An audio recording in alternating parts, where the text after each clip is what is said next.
Hay una pregunta que llevo décadas haciendo en mis seminarios, en mis libros, en mis conversaciones privadas con empresarios y líderes de todo el mundo. Una pregunta simple, casi incómoda en su sencillez. ¿Cuánto de lo que ganas hoy está trabajando para ti mientras duermes? No mientras trabajas, no mientras te esfuerzas, no mientras estás presente. Mientras duermes, mientras descansas, mientras vives tu vida. La respuesta que recibo la mayoría de las veces es silencio. Un silencio que lo dice todo. Hace muchos años, cuando tenía poco más de 20 años, yo era esa persona que no tenía respuesta. Trabajaba en trabajos que apenas me daban para comer. Dormía en mi coche durante un tiempo, lavaba platos, cargaba sacos, hacía cualquier cosa que me diera dinero para sobrevivir el día siguiente. No tenía educación formal, no tenía conexiones, no tenía un plan, solo tenía la urgencia de que algo tenía que cambiar, aunque no sabía exactamente qué ni cómo, y entonces sucedió algo que cambiaría todo. No fue un golpe de suerte, no fue heredar dinero, no fue conocer a la persona correcta en el momento correcto, fue un libro, fue una conversación. Fue el momento en que alguien me explicó algo que nadie me había enseñado en toda mi vida, algo que no aparece en los colegios, que rara vez se habla en las familias, que la sociedad en general ignora de manera casi sistemática. Me explicaron la diferencia entre trabajar por dinero y hacer que el dinero trabaje por ti. Ese concepto, tan simple en apariencia, tan profundo en su aplicación, es lo que quiero explorar contigo hoy. No de manera superficial. No con frases motivadoras vacías, sino de manera real, honesta, con ejemplos concretos, con principios que puedes aplicar desde mañana mismo, independientemente de cuánto ganes ahora mismo, independientemente de dónde estés en tu vida financiera. Porque esto no es una charla sobre hacerse rico de la noche a la mañana. Esto es una conversación sobre algo mucho más valioso, cambiar la relación que tienes con el dinero para siempre. Permíteme comenzar con una observación que he hecho a lo largo de décadas trabajando con personas de todos los niveles económicos. He tenido estudiantes que ganaban $30,000 al año y que lograron independencia financiera antes de los 40. He conocido personas que ganaban $300,000 al año y que a los 60 no tenían nada. Cero. Deudas, ansiedad, dependencia. El ingreso no fue el factor determinante. La relación con el dinero fue el factor determinante y esa relación comienza en la mente mucho antes de que llegue a la cuenta bancaria. Existe algo que los psicólogos llaman el termostato financiero. Es el nivel de riqueza o de ingreso con el que te sientes cómodo de manera inconsciente, no el nivel que deseas conscientemente. El nivel con el que te sientes seguro, familiar, normal. Ese termostato fue programado en ti durante tu infancia, durante tus primeras experiencias con el dinero, por las frases que escuchaste repetidamente en tu hogar. Piensa en esto. Si creciste escuchando que el dinero no crece en los árboles, que los ricos son codiciosos, que el dinero es la raíz de todos los males, que hay que trabajar duro para ganarse la vida, que ahorrar es virtud, pero invertir es arriesgado. Esas frases no son solo palabras. Son programas, son instrucciones que tu mente subconsciente recibió y ejecuta automáticamente cada vez que toma una decisión financiera. Lo más fascinante y también lo más preocupante es que esos programas operan sin que tú lo notes. Tomas decisiones que sientes completamente racionales, completamente lógicas, completamente tuyas, cuando en realidad estás siguiendo un guión que alguien más escribió para ti hace décadas. Un estudiante mío, un hombre llamado Carlos, llegó a uno de mis seminarios hace unos años. Era contador, conocía los números mejor que nadie. Sabía exactamente cuánto costaba cada cosa, cuánto debía ahorrar, cuánto debía invertir. Lo sabía en teoría, pero cada vez que acumulaba cierta cantidad de dinero en su cuenta, algo pasaba. Un gasto inesperado, una oportunidad de negocio que resultaba ser una trampa, una decisión impulsiva y volvía al mismo nivel de siempre. Cuando trabajamos juntos en su historia financiera, descubrimos algo revelador. Su padre había dicho en múltiples ocasiones durante su infancia que las personas con mucho dinero siempre terminan solas, que el dinero cambia a las personas. Su familia siempre había sido humilde y eso era una virtud. Carlos inconscientemente había adoptado una creencia profunda. Acumular demasiado dinero significaba traicionar a su familia, perder sus relaciones, convertirse en alguien que no reconocería. Cada vez que se acercaba a ese umbral que su mente asociaba con demasiado, encontraba la manera de sabotearse. Esto no es raro, esto es más común de lo que imaginas. La primera tarea, antes de hablar de estrategias de inversión, antes de hablar de hábitos financieros, antes de cualquier táctica concreta, es examinar qué crees realmente sobre el dinero. no lo que dices que crees, lo que realmente crees. Una manera práctica de hacer esto es escribir sin filtros durante 5 minutos todo lo que piensas cuando escuchas la frase. Las personas ricas son lo que escribas en esos primeros minutos sin censura, sin edición, es probablemente lo que tu subconsciente cree. Y si lo que escribes es mayormente negativo, tienes un conflicto interno. Deseas algo que en el fondo temes o rechazas. Y ese conflicto siempre lo gana el subconsciente. Ahora bien, entender esto no es suficiente. Entender algo intelectualmente rara vez cambia el comportamiento. Lo que cambia el comportamiento es la experiencia repetida, la acción consistente, la exposición gradual a una nueva realidad. Pero el entendimiento es el primer paso, porque sin él, todo lo demás es construir sobre arena. Hablemos ahora de algo que llamo la trampa del consumo. Existe en todas las sociedades modernas, pero es especialmente poderosa en la era actual con las redes sociales, con la cultura de la gratificación instantánea, con la facilidad del crédito. La trampa del consumo funciona así. Ganas dinero y en lugar de preguntarte cómo puede este dinero generar más dinero, te preguntas qué puedo comprar con este dinero. Esa pregunta, aparentemente inocente, es la diferencia entre construir riqueza y mantener una ilusión de riqueza.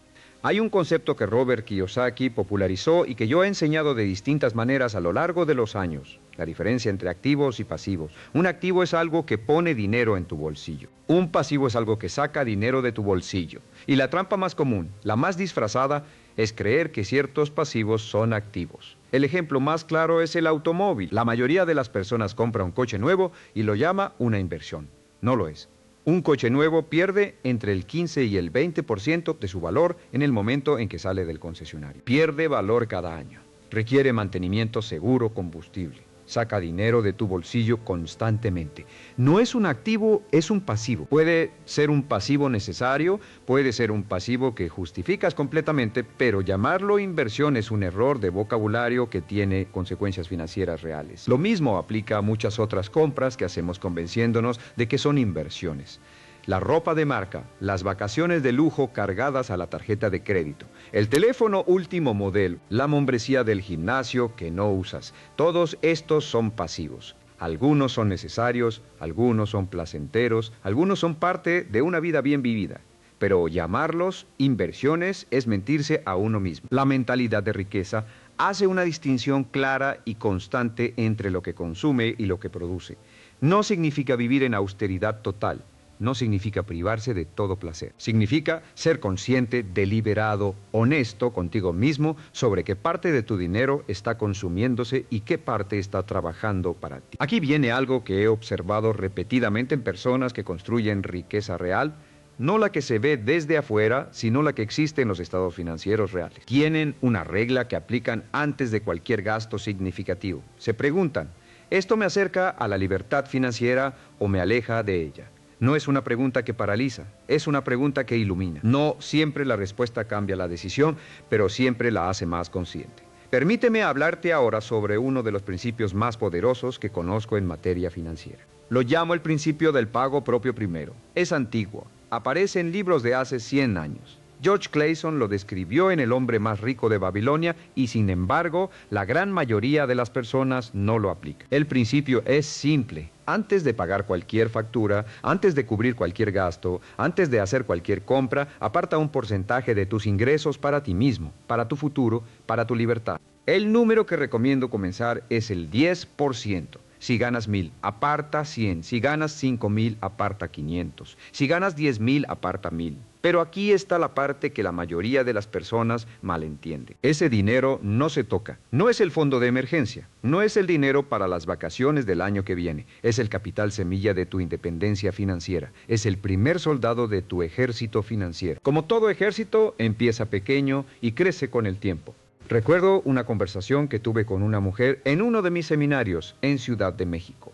Se llamaba María. Tenía 42 años, 3 hijos, un trabajo estable, pero no extraordinario. Me dijo que había intentado ahorrar toda su vida, pero que siempre algo surgía, que el dinero nunca alcanzaba, que cuando llegaba fin de mes no quedaba nada para ahorrar. Le hice una pregunta: ¿pagas primero tus facturas o primero te pagas a ti misma? Me miró como si la pregunta no tuviera sentido. Claro que primero pago las facturas, me dijo. Si no, me cortan la luz. Y ahí está el problema.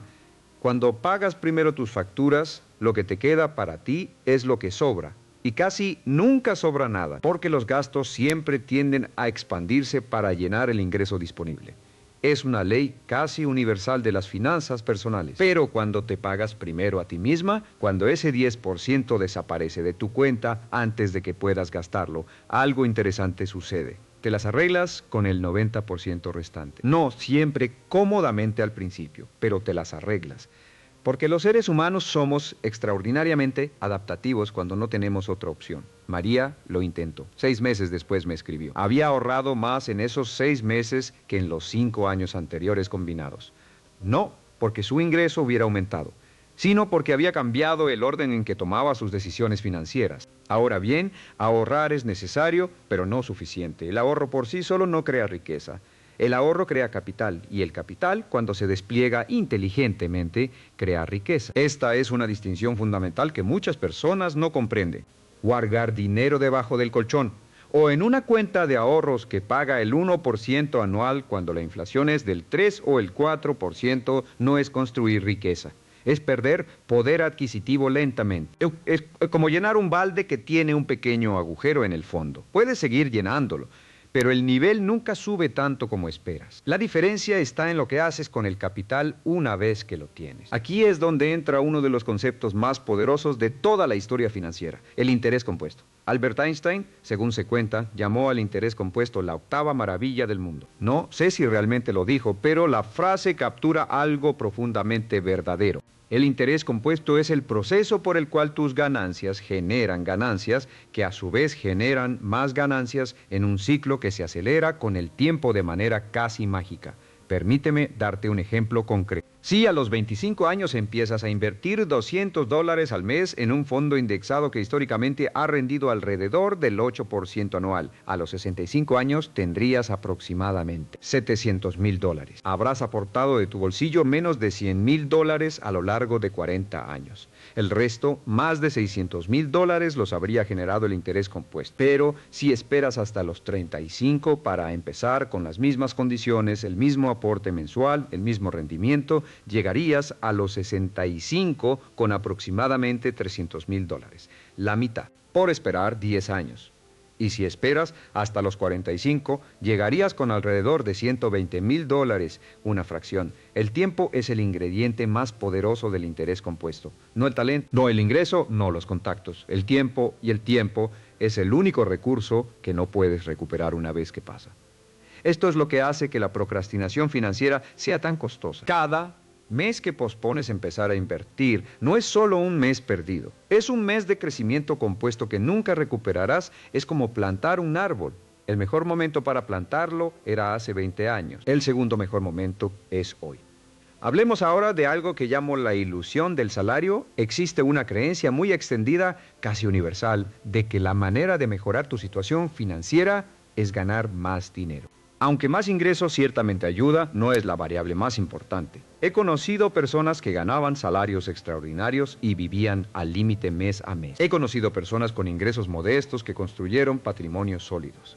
La diferencia no está en cuánto entra, la diferencia está en cuánto queda después de que entra. Hay una frase que me gusta mucho: no es lo que ganas lo que te hace rico, es lo que guardas, y añadiría, y lo que haces con lo que guardas. El problema con la mentalidad de buscar siempre más ingreso como solución principal es que tiende a ignorar el lado del gasto. Los gastos tienen una tendencia natural a crecer al mismo ritmo que los ingresos, o incluso más rápido. Los economistas llaman a esto la inflación del estilo de vida. Cuando ganas más, gastas más, el coche se actualiza, el apartamento se agranda, las vacaciones se vuelven más caras, las cenas fuera son más frecuentes y al final del mes el margen entre lo que entra y lo que sale no cambia mucho. He visto esto con médicos, con abogados, con ejecutivos de alto nivel. Personas que ganan 100, 200, $300,000 al año y que tienen menos libertad financiera real que un maestro de escuela que ha ahorrado e invertido disciplinadamente durante 30 años. La libertad financiera no es un número de ingreso, es una relación entre lo que tienes y lo que necesitas para vivir. Si necesitas $10,000 al mes para mantener tu estilo de vida y tus inversiones generan $10,000 al mes, eres financieramente libre. independientemente de si tu ingreso activo es cero. Ese es el objetivo. No un número arbitrario de millones, sino el punto en que tus activos generan suficiente ingreso pasivo para cubrir tu estilo de vida. Ese punto se llama de diferentes maneras: independencia financiera, libertad financiera, el número. Y lo que lo define no es cuánto tienes, sino cuánto necesitas. Aquí hay una implicación poderosa. Puedes alcanzar la libertad financiera más rápido si trabajas en ambos lados de la ecuación, aumentando tus activos productivos, sí, pero también siendo deliberado sobre tu estilo de vida. No porque debas privarte de todo, sino porque cada euro o dólar que reduces en gastos innecesarios es un euro o dólar que puede ir a trabajar para ti. Permíteme hablarte ahora sobre los hábitos, porque la mentalidad es el fundamento, pero los hábitos son el edificio. La riqueza, como casi cualquier resultado significativo en la vida, es el producto acumulado de hábitos pequeños aplicados consistentemente durante mucho tiempo. He estudiado a personas exitosas durante décadas. He entrevistado a cientos de millonarios y multimillonarios. He analizado sus historias, sus rutinas, sus decisiones. Una de las cosas que más me sorprendió al principio y que ahora encuentro completamente lógica es que la mayoría de sus hábitos financieros son extraordinariamente aburridos. No hay secretos exóticos, no hay estrategias ultra complejas, no hay movimientos de mercado brillantes o timing perfecto. Los hábitos que construyen riqueza son simples, predecibles y precisamente por eso difíciles de mantener en un mundo que constantemente te ofrece alternativas más emocionantes. El primer hábito es gastar menos de lo que ganas. Parece obvio, es obvio. Sin embargo, las estadísticas muestran que una proporción alarmante de personas en países desarrollados gasta más de lo que gana financiando la diferencia con deuda. El hábito de vivir por debajo de tus posibilidades no es una señal de fracaso. Es la base de toda libertad financiera. El segundo hábito es invertir la diferencia, no ahorrar la diferencia, sino invertirla. Ponerla a trabajar en activos que generen rendimiento, en negocios que crezcan, en instrumentos financieros que aprovechen el tiempo y el interés compuesto. El tercer hábito es educarse continuamente. Las personas que construyen riqueza no dejan de aprender sobre dinero. Leen libros, estudian estrategias, buscan mentores, analizan sus errores, entienden que la ignorancia financiera tiene un costo real y creciente. O el cuarto hábito es proteger el capital. Antes de buscar rendimientos extraordinarios, las personas financieramente inteligentes se aseguran de no perder lo que ya tienen. Warren Buffett tiene 2 reglas de inversión. La primera, nunca pierdas dinero. La segunda, nunca olvides la primera regla. Esto no significa evitar todo riesgo. Significa ser deliberado sobre qué riesgos tomas y por qué. El quinto hábito es la paciencia. La riqueza real rara vez se construye de la noche a la mañana. Se construye año tras año, decisión tras decisión, con la disciplina de mantener el rumbo cuando todo a tu alrededor te tienta a desviarte. El sexto hábito, que quizás es el más subestimado de todos, es rodearse de personas que tienen una relación sana con el dinero. Jim Rohn, uno de mis grandes mentores, decía que somos el promedio de las 5 personas con quienes pasamos más tiempo. Esto es especialmente cierto en materia financiera. Si tus amigos más cercanos tienen hábitos de gasto impulsivos, si sus conversaciones sobre dinero giran alrededor de lo que compraron o lo que deben, si nadie en tu círculo habla de inversión, de ahorro, de libertad financiera, eso tiene un efecto sobre ti, no porque sean malas personas, sino porque el entorno moldea las normas y las normas moldean el comportamiento. Hablemos ahora de algo que a muchas personas les incomoda, la deuda. Existe una visión simplista de la deuda que dice que toda deuda es mala y que hay que evitarla a toda costa. Existe otra visión igualmente simplista que dice que la deuda es una herramienta poderosa que los ricos usan para multiplicar su riqueza. Ambas visiones contienen verdad, pero ninguna captura la imagen completa. La realidad es que hay 2 tipos de deuda fundamentalmente diferentes, y confundirlos tiene consecuencias muy costosas. La deuda del consumidor es la que se usa para comprar cosas que se deprecian o que se consumen. La tarjeta de crédito usada para ropa, restaurantes, vacaciones, electrónica, el crédito personal para cubrir gastos corrientes. Este tipo de deuda es en la gran mayoría de los casos destructivo. No solo porque tiene tasas de interés muy altas, sino porque el interés compuesto trabaja en tu contra. El mismo principio que puede hacerte rico cuando inviertes, puede arruinarte cuando debes. Si tienes una deuda de tarjeta de crédito al 20% anual, esa deuda se duplica aproximadamente cada 3 años y medio si no la pagas. Es el interés compuesto trabajando en contra tuya con la misma implacable eficiencia con que podría trabajar a tu favor. La deuda productiva, en cambio, es la que se usa para adquirir activos que generan ingreso superior al costo de la deuda. Un préstamo para comprar una propiedad que genera renta. Un crédito para expandir un negocio que tiene márgenes saludables. Una inversión financiada que produce rendimientos superiores a la tasa de interés. Este tipo de deuda, usada con inteligencia y disciplina, puede acelerar la construcción de riqueza. Pero aquí hay una advertencia importante. La línea entre deuda productiva y deuda del consumidor puede ser muy fácil de cruzar cuando nos convencemos de que algo es una inversión cuando en realidad no lo es. He visto personas endeudarse para comprar propiedades que nunca generaron renta positiva, convencidas de que el valor subiría. He visto emprendedores tomar créditos para gastos de operación que no tenían retorno claro. La deuda productiva requiere análisis honesto, no optimismo. Permíteme ahora hablar sobre algo que considero uno de los errores más costosos que cometen las personas que quieren mejorar su situación financiera: la búsqueda del atajo. Existe en la psicología humana una tendencia poderosa a buscar el camino corto, la solución rápida, el truco que lo cambia todo. En el mundo del dinero, esta tendencia es especialmente peligrosa porque hay una industria entera dedicada a alimentarla. Cada semana aparece una nueva oportunidad de inversión que promete rendimientos extraordinarios en poco. Cada mes surge un nuevo esquema, un nuevo producto financiero, una nueva criptomoneda, un nuevo sistema de trading, un nuevo gurú que dice tener el secreto que nadie más conoce. Cada año, miles de personas pierden dinero que tardaron años en acumular persiguiendo esos atajos. No estoy diciendo que no existan oportunidades legítimas de crecimiento acelerado. Existe, pero la diferencia entre una oportunidad real y una trampa suele estar en la transparencia, en el riesgo, en la comprensión real de cómo funciona. Si no puedes explicar exactamente cómo un instrumento genera los rendimientos que promete, no deberías invertir en él. Warren Buffett tiene una regla que me parece brillante en su simplicidad: nunca inviertas en un negocio que no entiendes. Esta regla lo ha protegido de innumerables modas de inversión que resultaron ser desastres. No porque Buffett sea más inteligente que todos los demás, sino porque tiene la disciplina de mantenerse dentro de lo que él llama su círculo de competencia. Tú también tienes un círculo de competencia. Hay industrias, negocios, activos que conoces mejor que la mayoría. Ahí es donde tienes ventaja.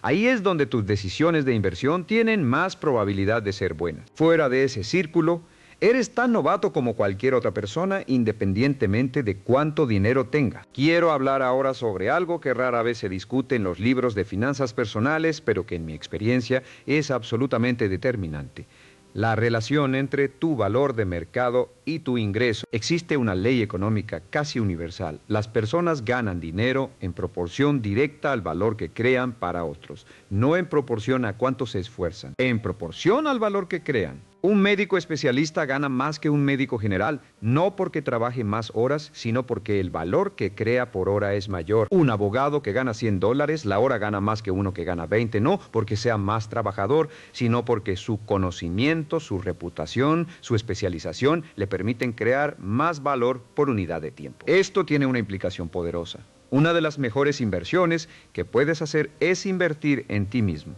en tu conocimiento, en tus habilidades, en tu capacidad de crear valor para otros. El retorno sobre esta inversión puede ser extraordinario. He conocido personas que invirtieron $2,000 en un curso, en un libro, en un mentor, y ese conocimiento les generó decenas de miles de dólares en los años siguientes.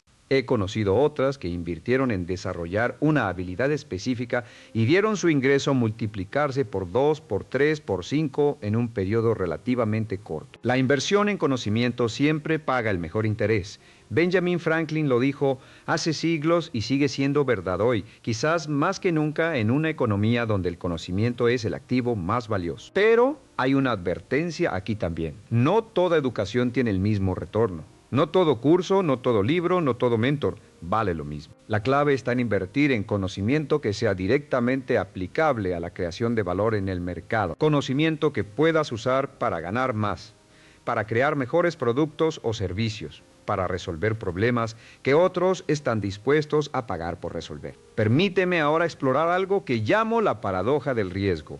Existe la creencia generalizada de que las personas ricas son grandes tomadores de riesgo, que la riqueza es el resultado de apuestas audaces, de movimientos atrevidos, de ir allí cuando nadie más se atreve, aunque hay casos que parecen confirmar esta narrativa. En mi experiencia con personas verdaderamente ricas, la realidad es casi exactamente la opuesta. Las personas que construyen riqueza duradera son, en general, extraordinariamente conscientes del riesgo. No lo evitan, pero lo gestionan con cuidado, diversifican, tienen reserva, entienden la diferencia entre riesgo calculado y apuesta ciega, y tienen una tolerancia muy baja a perder lo que ya han construido. El riesgo que toman suele ser asimétrico. Buscan situaciones donde el potencial de ganancia es significativamente mayor que el potencial de pérdida, donde si pierden una cantidad controlada, pero si ganan, el retorno puede ser múltiplos de lo invertido. Aquí hay algo importante: el riesgo percibido y el riesgo real son frecuentemente muy diferentes. Muchas personas perciben como muy arriesgado invertir en bolsa y como muy seguro tener el dinero en una cuenta de ahorros. Pero si consideras el riesgo de la inflación, el riesgo de no hacer crecer tu capital al ritmo necesario para alcanzar tus objetivos, el riesgo de quedarte sin suficiente para tu retiro, entonces la cuenta de ahorros es, en muchos sentidos, más arriesgada a largo plazo que una cartera diversificada de inversiones. El riesgo de no hacer nada es frecuentemente mayor que el riesgo de hacer algo inteligente. Hablemos ahora de algo que considero fundamental y que muy pocas personas abordan directamente: la psicología de la escasez versus la psicología de la abundancia. Estas no son solo actitudes o formas de pensar, son modos de procesar la realidad que tienen consecuencias directas y medibles sobre las decisiones que tomas, las oportunidades que ves, las relaciones que construyes y los resultados que obtienes. La psicología de la escasez opera desde el miedo,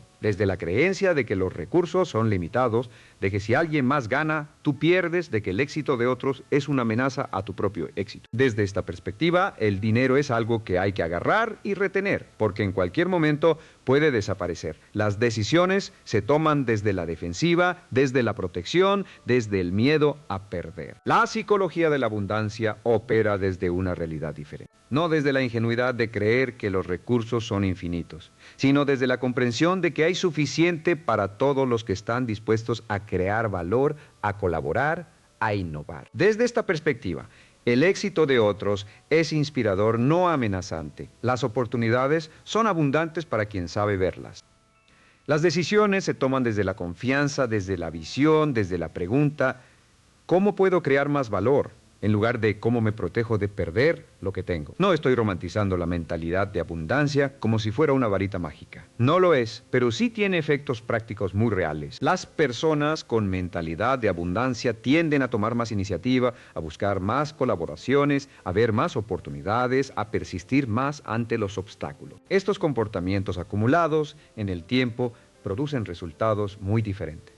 Una de las señales más claras de mentalidad de escasez en el ámbito financiero es la envidia. No me refiero a la envidia ocasional, que es humana y universal. Me refiero a la envidia crónica, al resentimiento hacia quienes tienen más, a la tendencia de explicar el éxito ajeno por la suerte, los contactos, la trampa o la herencia. Esta actitud es emocionalmente comprensible, pero financieramente devastadora. Porque si crees que el éxito de otros es ilegítimo, estás cerrando la puerta a aprender de ellos. Si crees que la riqueza es el resultado de factores externos que tú no controlas, estás eximiéndote de la responsabilidad de cambiar tu situación. Hay una frase que uso frecuentemente en mis seminarios: si no estás donde quieres estar financieramente, es porque no has aprendido todavía lo que necesitas saber o no has hecho todavía lo que necesitas hacer. Esto no es una crítica, es una liberación. Porque si el problema fuera externo, si dependiera de la economía, del gobierno, de la familia en que naciste, de la suerte, no habría nada que pudieras hacer. Pero si el problema está en el conocimiento o en las acciones, entonces la solución también está en tus manos. Quiero hablar ahora sobre algo muy concreto: cómo empezar desde cero o casi desde cero. Porque sé que hay personas que están viendo esto en una situación difícil, quizás con deudas, quizás con un ingreso que apenas alcanza, quizás habiendo cometido errores financieros importantes en el pasado. Quiero hablarles directamente. Lo primero que necesitas entender es que el punto de partida no determina el punto de llegada. Yo empecé sin nada, literalmente sin nada. He conocido a cientos de personas que empezaron en circunstancias similares o peores y construyeron vidas de libertad financiera. No porque tuvieran una ventaja especial, sino porque tomaron decisiones diferentes y las mantuvieron consistentemente en el tiempo. El primer paso cuando estás en dificultades financieras es siempre el mismo: claridad. Necesitas saber exactamente dónde estás, cuánto debes, a quién, a qué tasa, cuánto ganas, cuánto gastas y en qué. La mayoría de las personas en dificultades financieras evitan mirar sus números directamente porque es incómodo, porque genera ansiedad. Pero la ignorancia no mejora la situación. Solo la hace más difícil de resolver. El segundo paso es crear un margen, por pequeño que sea. Si gastas exactamente lo que ganas, no hay capital para trabajar. Necesitas crear una diferencia, aunque sea del 5%, entre lo que entra y lo que sale. Y si en este momento gastas más de lo que ganas, la prioridad es cerrar esa brecha antes de cualquier otra cosa. El tercer paso es eliminar la deuda de alto costo. La deuda de tarjeta de crédito, los préstamos con tasas altas. Esta deuda es como un incendio en tu casa financiera. Antes de pensar en decorar, necesitas apagar el fuego. Hay dos estrategias populares para esto. La bola de nieve, que consiste en pagar primero la deuda más pequeña para generar momentum psicológico, y la avalancha, que consiste en pagar primero la deuda con la tasa más alta para minimizar el costo total. Cualquiera de las dos funciona. La que importa es la que realmente aplicarás con consistencia. El cuarto paso es construir un fondo de emergencia. Antes de invertir, antes de cualquier otra cosa, necesitas tener un colchón de 3 a 6 meses de gastos en una cuenta líquida y accesible. Este fondo es el que te protege de tener que usar deuda cuando surge un imprevisto.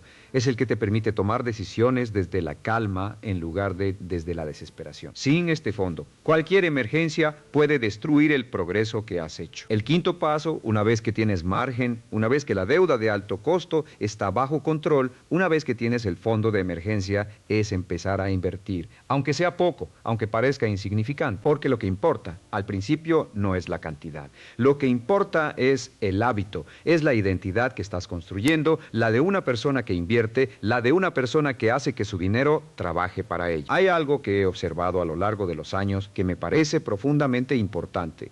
Las personas que logran transformaciones financieras significativas casi siempre tienen un momento de decisión claro, un momento en que algo cambia en su interior.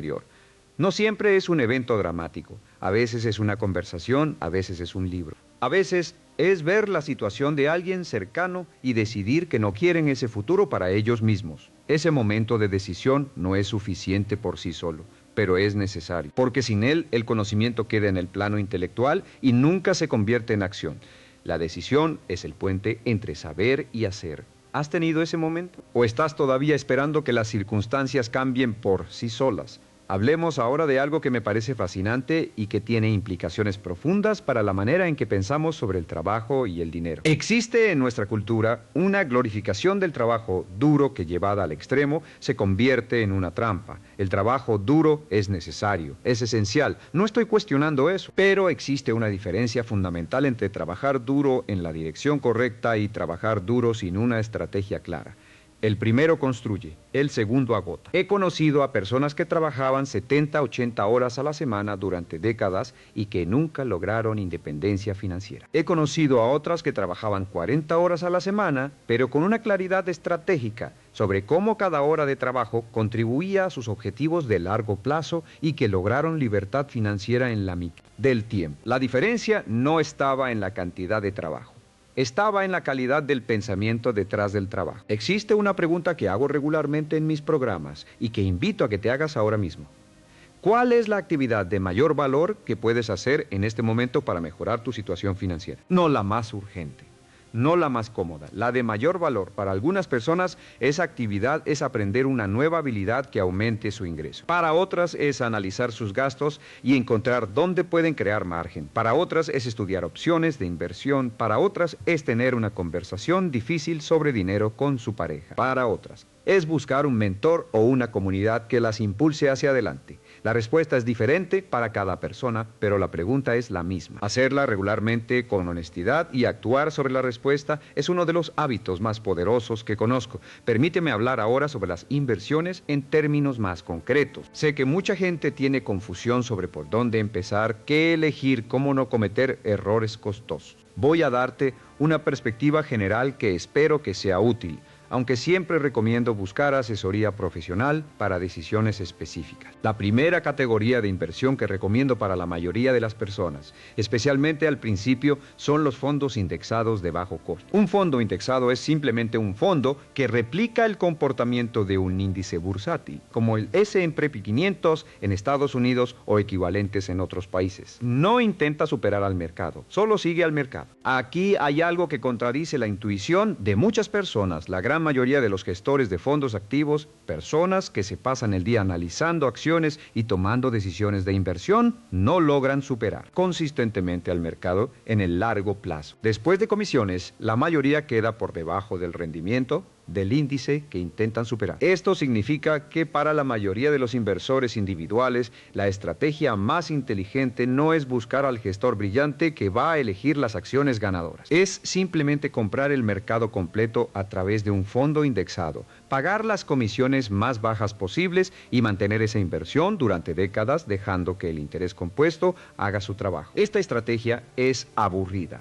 No tiene la emoción de elegir la próxima gran acción, no tiene la historia dramática del inversor brillante que lo vio venir, pero funciona. Funciona consistentemente para personas que tienen la paciencia de mantenerla. La segunda categoría que muchas personas consideran es la inversión inmobiliaria, comprar propiedades que generan renta. Esta puede ser una estrategia excelente, pero requiere más capital inicial, más gestión activa y más conocimiento específico que los fondos indexados. El apalancamiento que permite el crédito hipotecario puede amplificar los rendimientos, pero también puede amplificar las pérdidas si el mercado se mueve en contra. La clave en la inversión inmobiliaria, como en cualquier inversión, es hacer los números honestamente antes de entrar.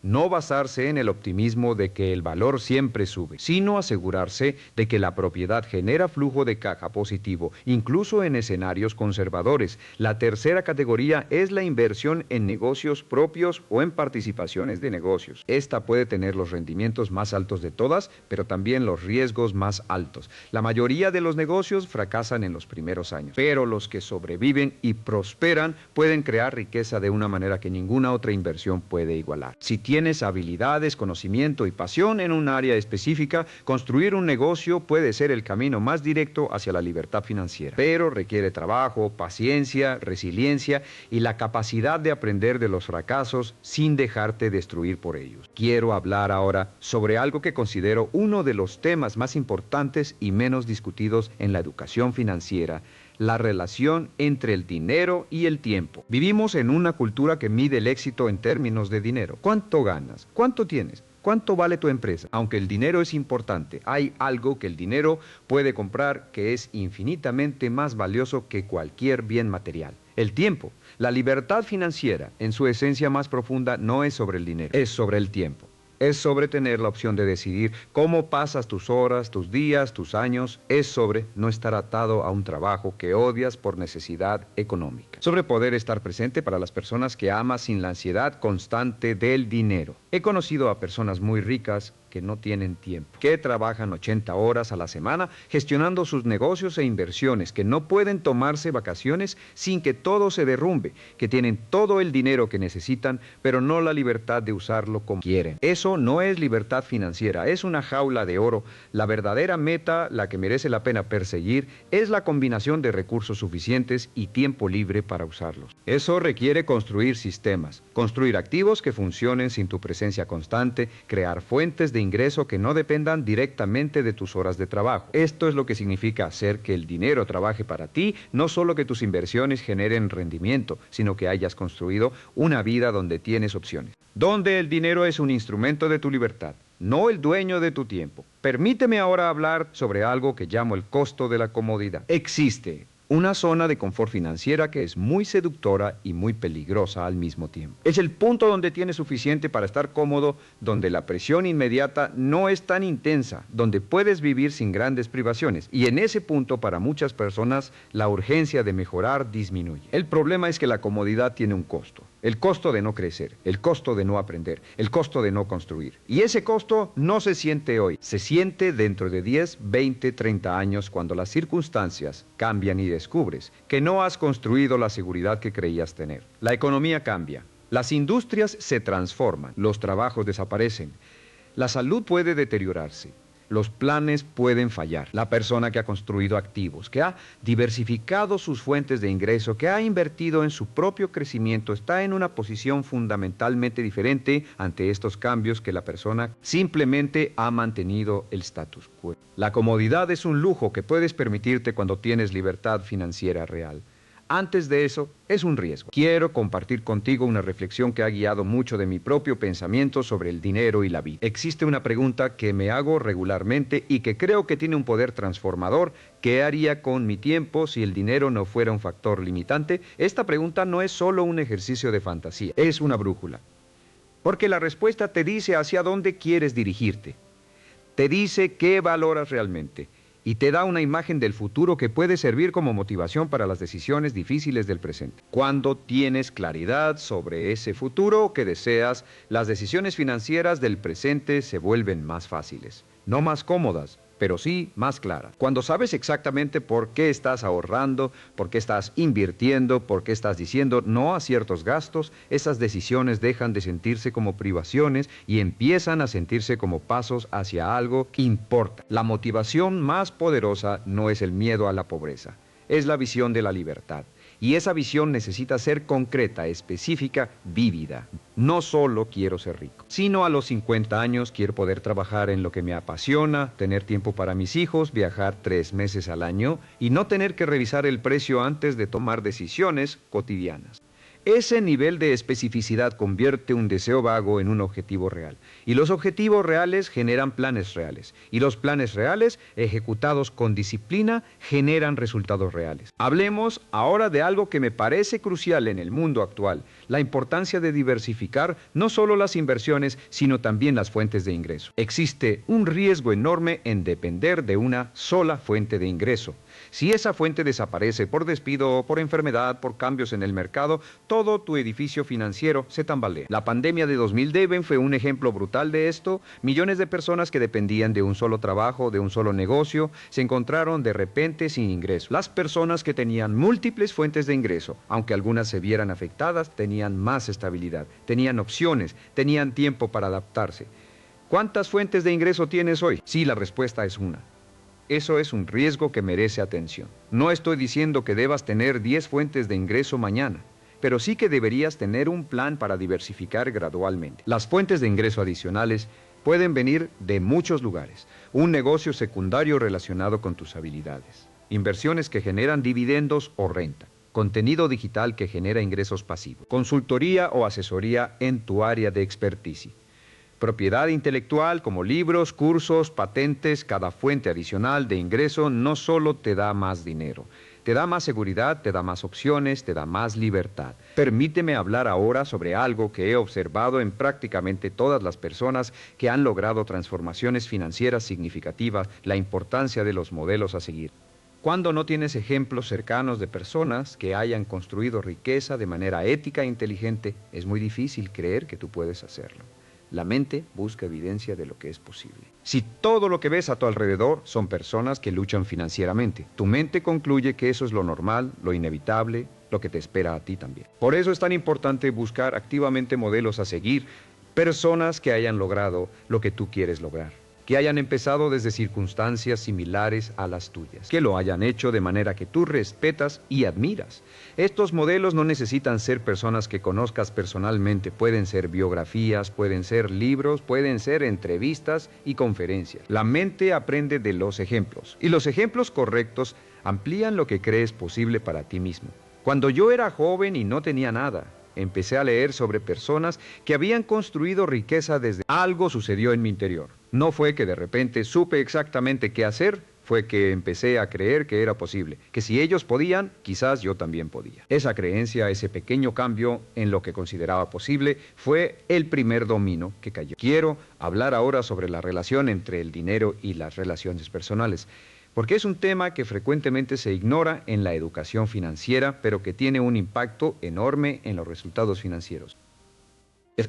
Las personas. Las investigaciones muestran consistentemente que el dinero es una de las principales fuentes de conflicto en las relaciones de pareja. No porque el dinero en sí sea problemático, sino porque las diferencias en valores, hábitos y creencias sobre el dinero generan tensión cuando no se abordan abiertamente. Si tú tienes mentalidad de ahorro e inversión y tu pareja tiene mentalidad de gasto y disfrute inmediato, ese conflicto de valores va a manifestarse en decisiones concretas que afectarán tu trayectoria financiera. No porque uno esté bien y el otro mal, sino porque están tirando en direcciones opuestas.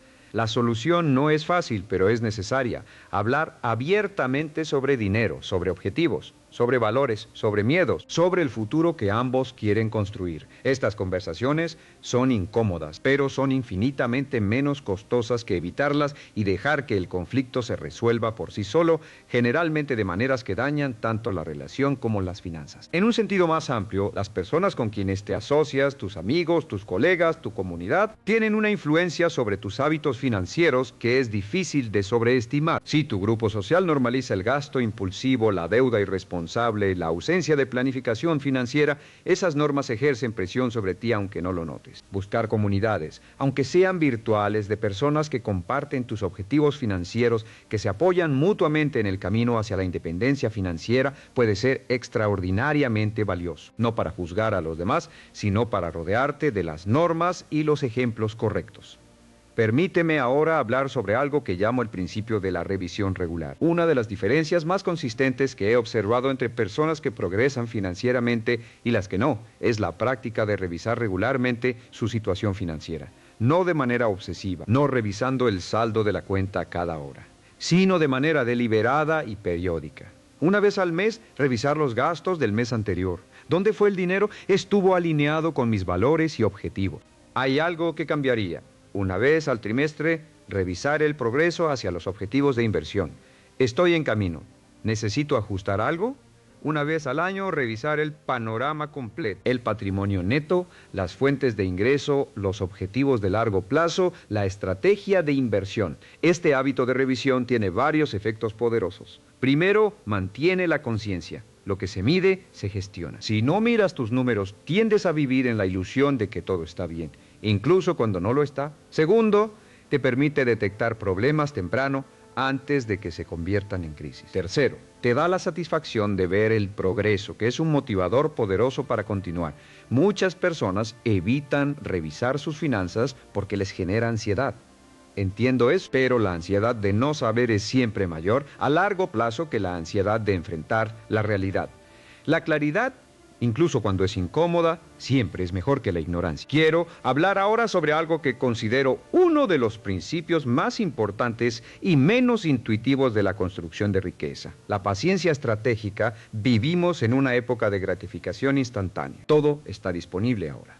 La información, el entretenimiento, la comida, los productos y esta cultura de lo inmediato ha creado una expectativa de que los resultados también deben ser inmediatos. Si algo no funciona rápido, no está funcionando, pero la riqueza no funciona así. La riqueza funciona como un árbol. En los primeros años, el crecimiento es casi invisible. Las raíces se están estableciendo, la estructura se está construyendo. Y entonces, en un punto que parece arbitrario, pero que es el resultado de todo ese trabajo invisible, el crecimiento se acelera de manera dramática. El interés compuesto tiene esta misma característica. En los primeros años, los números son pequeños y el progreso parece lento. Pero en los años posteriores, el crecimiento se acelera de manera que parece casi mágica. La curva del interés compuesto es exponencial, no lineal. Y la mayoría de las personas abandona antes de llegar a la parte exponencial. He visto esto repetidamente.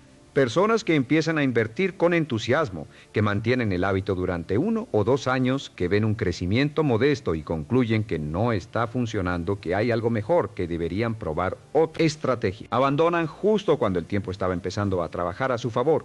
La paciencia estratégica no es pasividad, es la disciplina de mantener el rumbo correcto. incluso cuando los resultados visibles son lentos. Es confiar en el proceso porque entiendes los principios que lo sustentan. Es saber que el tiempo es tu aliado más poderoso y resistir la tentación de acelerar artificialmente lo que requiere tiempo para madurar. Existe una frase que he escuchado de varios inversores exitosos que captura este principio perfectamente. El mercado es un mecanismo para transferir dinero del impaciente al paciente. La impaciencia en el mundo financiero tiene un costo enorme. Comprar cuando el mercado está en máximos por miedo a perderse la subida. Vender cuando el mercado cae por pánico. Cambiar de estrategia constantemente buscando la que funcione más rápido. Cada una de estas acciones, impulsadas por la impaciencia, destruye valor. La paciencia, por el contrario, permite que el tiempo haga su trabajo. Permite que las inversiones maduren. Permite que los negocios crezcan. Permite que los hábitos se consoliden. Permíteme ahora hablar sobre algo que llamo la trampa de la comparación. En la era de las redes sociales, estamos constantemente expuestos a las vidas más brillantes de otras personas. Los viajes, los coches, las casas, los éxitos. Esto crea una presión constante de compararse, de medir el propio progreso contra el de otros, de sentir que uno está atrasado, que no es suficiente. Esta trampa es especialmente peligrosa en el ámbito financiero porque lleva a tomar decisiones basadas en la apariencia en lugar de en la realidad, a gastar en cosas que no se necesitan para impresionar a personas que quizás ni siquiera se aprecian, a priorizar el parecer rico sobre el ser rico. Hay algo que pocos dicen en voz alta. Muchas de las personas cuya riqueza se exhibe en redes sociales no son tan ricas como parecen, están endeudadas, están en una carrera constante para mantener la apariencia, están atrapadas en exactamente el ciclo del que estamos hablando de escapar. El verdadero patrimonio no se muestra. Los verdaderamente ricos en su mayoría no son los que más exhiben, son los que más construyen. Construir requiere silencio, disciplina y la capacidad de ignorar lo que otros piensan de tus decisiones financieras. Thomas Stanley y William Danko, en su libro El millonario de al lado, documentaron algo fascinante. La mayoría de los millonarios en Estados Unidos viven en casas modestas, conducen coches usados, no llevan relojes caros, no se visten con marcas de lujo, no porque no puedan permitírselo, sino porque prefieren construir riqueza real sobre apariencia de riqueza. El vecino que conduce el Mercedes y vive en la casa más grande de la calle puede tener menos patrimonio neto real que el vecino que conduce un coche de 10 años y vive en una casa modesta, pero sin deudas e inversiones sólidas. Las apariencias en el mundo del dinero son frecuentemente engañosas y medir tu progreso contra las apariencias de otros es una carrera que no puedes ganar y que no vale la pena correr. La única comparación que importa es la que haces contigo mismo.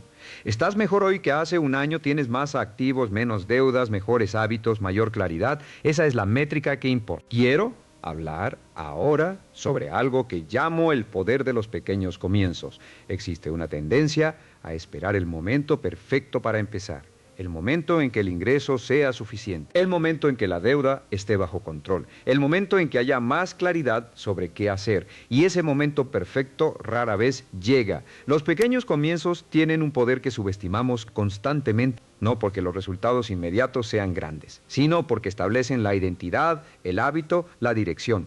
Cuando empiezas a invertir 50 euros al mes, no estás construyendo un patrimonio enorme todavía. Estás construyendo la identidad de alguien que invierte. Y esa identidad, mantenida en el tiempo, produce resultados que los 50 euros iniciales nunca podrían predecir. El primer euro que pones a trabajar para ti no es importante por su valor monetario. Es importante porque es el primero, porque establece el patrón, porque le dice a tu mente que eres el tipo de persona que hace esto. Una vez que esa identidad está establecida, una vez que el hábito está arraigado, el crecimiento puede ser extraordinario, porque los hábitos tienen una tendencia natural a expandirse. El que empieza ahorrando 50 euros tiende a ir aumentando gradualmente. El que empieza invirtiendo en fondos indexados tiende a educarse y diversificar con el tiempo. El que empieza leyendo un libro sobre finanzas al mes tiende a querer aprender más. Los pequeños comienzos no son el destino, son la puerta de entrada. Permíteme ahora compartir contigo algo que considero una de las reflexiones más poderosas que he tenido sobre el dinero y la vida. Tiene que ver con la diferencia entre precio y valor. En el mundo del dinero, tendemos a pensar en términos de precio. ¿Cuánto cuesta algo? ¿Cuánto vale en términos monetarios? Pero el precio y el valor son cosas muy diferentes. Confundirlos lleva a decisiones que optimizan el precio a expensas del valor real. El precio de un libro es quizás 20 euros. El valor de ese libro, si contiene el conocimiento que cambia tu perspectiva financiera y te lleva a tomar decisiones diferentes durante décadas, puede ser de miles o millones de euros. El precio de un curso puede ser de 500 euros. El valor, si te enseña una habilidad que aumenta tu ingreso en 10.000 euros al año, es incalculable. Por el contrario, el precio de un teléfono de última generación puede ser de 1.000 euros. El valor, si el teléfono que tenías funcionaba perfectamente y la actualización no cambia nada sustancial en tu vida, es casi. Pensar en términos de valor en lugar de precio cambia radicalmente las decisiones de gasto e inversión. No todo lo barato es una buena compra. No todo lo caro es un desperdicio. La pregunta correcta no es cuánto cuesta, sino qué valor crea en mi vida. Y esta distinción se aplica también al tiempo. El tiempo tiene un precio que es el salario que podrías ganar en esas horas y tiene un valor que depende de cómo lo usas. Pasar una tarde estudiando inversiones puede tener un precio bajo, pero un valor enorme. Pasar una tarde viendo televisión puede tener un precio similar, pero un valor diferente. No estoy diciendo que el descanso no tenga valor. Lo tiene. Y mucho. Estoy diciendo que ser consciente de la diferencia entre precio y valor en tiempo y en dinero es una de las habilidades más importantes que puedes desarrollar. Quiero ahora acercarme al final de esta conversación hablando sobre algo que considero el principio unificador de todo lo que hemos discutido, la responsabilidad personal. En última instancia, tu situación financiera es el resultado de tus decisiones, no de todas tus circunstancias, no exclusivamente. Las circunstancias importan, el contexto importa. La familia en que naciste, el país donde vives, las oportunidades que tuviste o no tuviste, todo eso importa y sería deshonesto negarlo. Pero dentro de las circunstancias que no controlas, hay un espacio de decisión que siempre es tuyo. ¿Cómo respondes a lo que te sucede? ¿Qué haces con lo que tienes? ¿Qué aprendes? ¿Qué cambias? ¿Qué construyes? La persona que asume responsabilidad total sobre ese espacio, que deja de buscar culpables externos y empieza a buscar soluciones internas, esa persona tiene un poder enorme. No el poder de controlar todo lo que le sucede, sino el poder de elegir cómo responde, qué construye, hacia dónde se dirige. He visto personas que empezaron con ventajas enormes y las desperdiciaron. He visto personas que empezaron sin nada y construyeron vidas extraordinarias. La diferencia, invariablemente, estaba en la actitud hacia la responsabilidad personal. Asumir responsabilidad no significa castigarse por los errores del pasado. Significa aprender de ellos y elegir diferente en el futuro. Significa mirar la situación actual con honestidad, sin excusas, y preguntarse, ¿qué puedo hacer yo con lo que tengo desde donde estoy para mejorar esto? Esa pregunta, hecha con honestidad y respondida con acción, tiene el poder de cambiar vidas. Permíteme también hablar sobre el papel de la generosidad en la construcción de riqueza. Sé que puede parecer paradójico hablar de dar cuando el tema es acumular, pero he observado algo consistente a lo largo de los años. Las personas más generosas tienden a ser también las más prósperas. No creo que sea casualidad. Creo que hay varias razones para esto.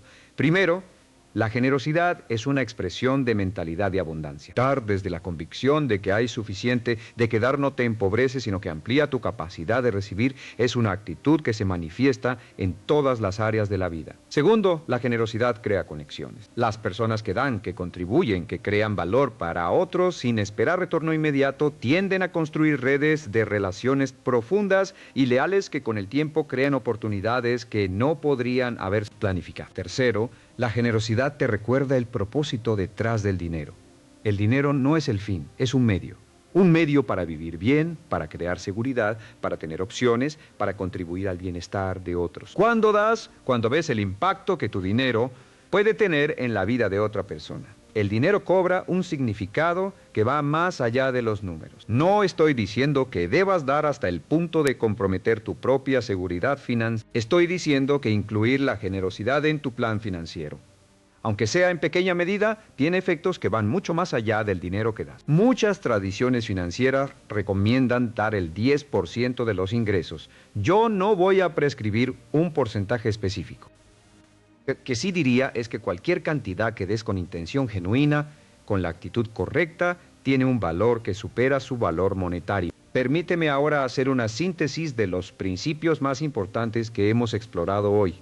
No como una lista, sino como una narrativa coherente de lo que significa hacer que cada euro trabaje para ti. Todo comienza en la mente. Las creencias que tienes sobre el dinero, sobre los ricos, sobre lo que mereces, sobre lo que es posible para alguien como tú, estas creencias son el fundamento de todo lo demás. Sí, el fundamento está construido sobre miedo, escasez y limitación. Todo lo que construyas sobre él será frágil. Sí, está construido sobre claridad, responsabilidad y una visión genuina de lo que quieres crear. Todo lo que construyas será más sólido. Sobre ese fundamento, los hábitos son el edificio. El hábito de pagarte primero. El hábito de distinguir entre activos y pasivos. El hábito de invertir regularmente. El hábito de educarte continuamente. El hábito de revisar y ajustar. Estos hábitos, aplicados consistentemente durante años y décadas, producen resultados que parecen extraordinarios desde afuera, pero que son completamente predecibles desde adentro. Y sobre los hábitos, la estrategia. Diversificar las fuentes de ingreso. Aprovechar el interés compuesto, gestionar el riesgo con inteligencia, invertir en lo que entiendes, tener paciencia estratégica, proteger el capital que ya has construido. Pero todo esto, el fundamento, el edificio y la estrategia, necesitan estar al servicio de algo más grande. Una visión clara de la vida que quieres vivir. Porque el dinero sin propósito es solo un número. Es la libertad que el dinero puede comprar, la libertad de tiempo, de opciones, de contribución, lo que hace que el esfuerzo valga la pena. Cuando tienes esa visión clara, cuando sabes exactamente por qué estás haciendo lo que estás haciendo, la disciplina se vuelve más fácil. Las decisiones difíciles se vuelven más claras. Los sacrificios del presente se vuelven inversiones en el futuro que deseas. Quiero cerrar esta conversación con algo muy personal. He pasado décadas estudiando el éxito, la riqueza, la mentalidad, la psicología humana. He escrito docenas de libros, he dado miles de conferencias, he trabajado con millones de personas en todo el mundo. Y si hay una cosa que he aprendido con absoluta certeza, es esta: el cambio es siempre posible. No importa cuántos años hayas vivido con creencias limitantes sobre el dinero. No importa cuántos errores financieros hayas cometido en el pasado. No importa cuán difícil sea tu situación actual. El cambio es posible. Lo he visto demasiadas veces para dudarlo, pero el cambio requiere una decisión. Una decisión real, no una intención vaga. Una decisión que se manifiesta en acciones concretas, en hábitos nuevos, en un compromiso sostenido con una dirección diferente. La información que has recibido hoy no tiene valor por sí sola. El valor está en lo que haces con ella, en la acción que tomas a partir de hoy, en el primer paso que das, aunque sea pequeño, en la dirección correcta. Hay una pregunta que quiero que te lleves contigo cuando termines de ver esto. Una pregunta simple pero poderosa. ¿Qué va a ser diferente en tu vida financiera a partir de mañana? No en un año. No cuando las circunstancias sean perfectas. A partir de mañana puede ser algo pequeño. Revisar tus gastos del último mes, abrir una cuenta de inversión, leer el primer capítulo de un libro sobre finanzas personales, tener una conversación honesta con tu pareja sobre dinero, calcular tu patrimonio neto por primera vez, establecer una transferencia automática mensual hacia el ahorro. Cualquiera de estas acciones, pequeña en apariencia, es enorme en significado, porque es la diferencia entre saber y hacer, entre desear y construir, entre la persona que eras ayer y la persona que decides ser a partir de hoy. Cada euro que ganas tiene el potencial de trabajar para ti. Cada decisión financiera que tomas es una inversión en el futuro que construyes o en el futuro que simplemente te sucede. La diferencia entre esos dos futuros no está en la suerte, no está en las circunstancias, no está en el dinero que ya tienes, está en ti, en las decisiones que tomas, en los hábitos que cultivas, en la visión que mantienes, en la paciencia con que construyes. Tienes todo lo que necesitas para empezar. Lo que necesitas ahora es empezar. Gracias por estar aquí, por tu atención, por tu disposición a pensar diferente sobre algo tan importante como el dinero y la libertad. Este es solo el comienzo de una conversación que espero que continúes con libros, con mentores, con acciones concretas, con la determinación de construir la vida financiera que mereces. El mejor momento para plantar ese árbol era hace 20 años. El segundo mejor momento es ahora mismo.